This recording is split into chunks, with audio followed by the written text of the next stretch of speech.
here. Queen Elizabeth I. Queen Isabella. Harriet Tubman. Henry VIII. Have you ever wondered though the intimate romance drama Romeo and Juliet or the adventurous story of Hamlet? Well, my name is William Shakespeare and I was a playwright. Some say I was the greatest writer in the English language and history. Well, I was born April 1564 in a small town in the countryside of England. When I was 19, I married a local farmer's daughter who was 26. And in later life, we had 3 children. In the late 1580s, I said goodbye to my family and set off to London to seek my fortune as a playwright.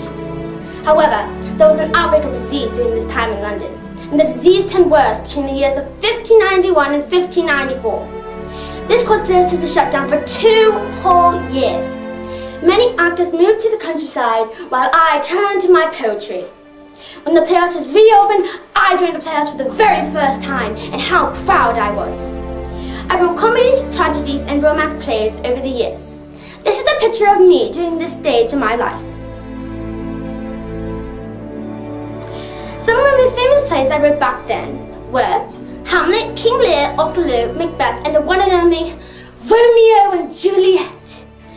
I returned to live in my hometown in 1611, and unfortunately, I died in 1616. I know you all have questions for me now, so may I take your questions?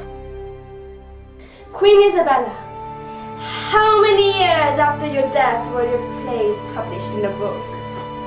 Exactly 7 years after my devastating death were my plays published in a book. By my fellow actors, of course. Harriet Tubman, what year and where were you born?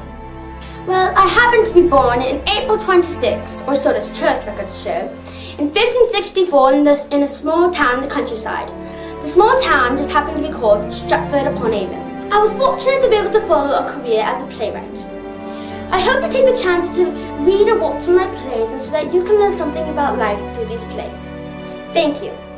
Wonderful, wonderful. Bravo.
A lion, but I am a lion's cub, and I have a lion's heart. I made many such quotes during my life, saying that even though I was trapped within the body of a feeble woman, I was as strong and as smart as any man. I, Elizabeth Tudor, was born on the 7th day of September in 1533. My parents were Anne Boleyn and King Henry VIII. My father, as some of you may know, is famous for having 6 different wives, while my mother is not famous for anything at all. I was educated well and was very bright, more than willing to rule a country. Unfortunately, until my father died and his will was made known that I, like my sister, had been stripped of my right to the throne because I was a girl. Edward, my half-brother and first in line for the throne, ruled for only a very short period of time. He died suddenly of an illness. During my reign, England grew to be rich and powerful. I died in 1603.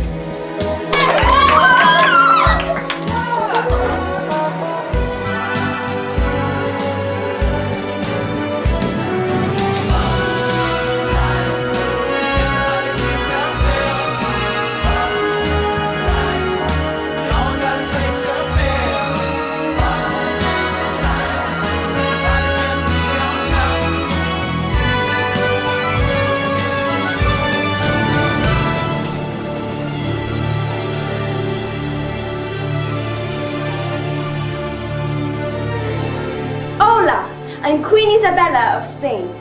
I was born on April 22nd, 1451 in the town of Madrigal de las Altas Torres. I'm daughter of King Juan II and Isabella of Portugal. I spent my childhood with my grandmother, Isabel de Barcelos in Arevalo.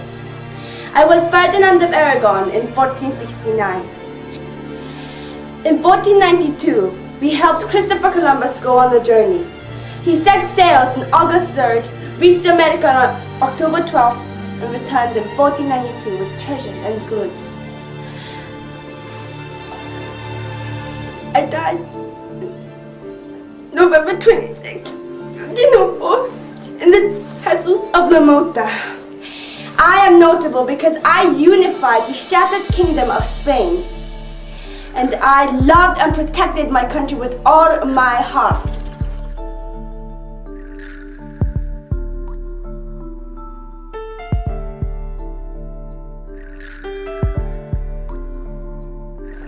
A house divided cannot stand. I believe this government cannot endure permanently half slave and half free. Abraham Lincoln. My name is Harriet Tubman. I was born in 1820. I am notable because I led over 300 slaves to freedom from the south of America to the north. This eagerness to help my people all started at a very young age. Every chance I could have, I took to help my people. I hated the way white people always looked down at us in contempt. It made me feel useless and unwanted, but that would never come in the way of my faith and belief. About a year after I married John Tubman, I made my first escape for slavery, making my way to Quaker's house one after another. One morning, I came to realize I had crossed the Mason-Dixon line. I looked down at my hands and feet to see if I was the same person. Over the next years, I made 19 successful journeys on the routes of the Underground Railroad, rescuing my friends, family, and people that I didn't even know. After most of my family was free with me, I volunteered to do other things, such as volunteer to help during the war. I died on March 10th, 1913 of pneumonia.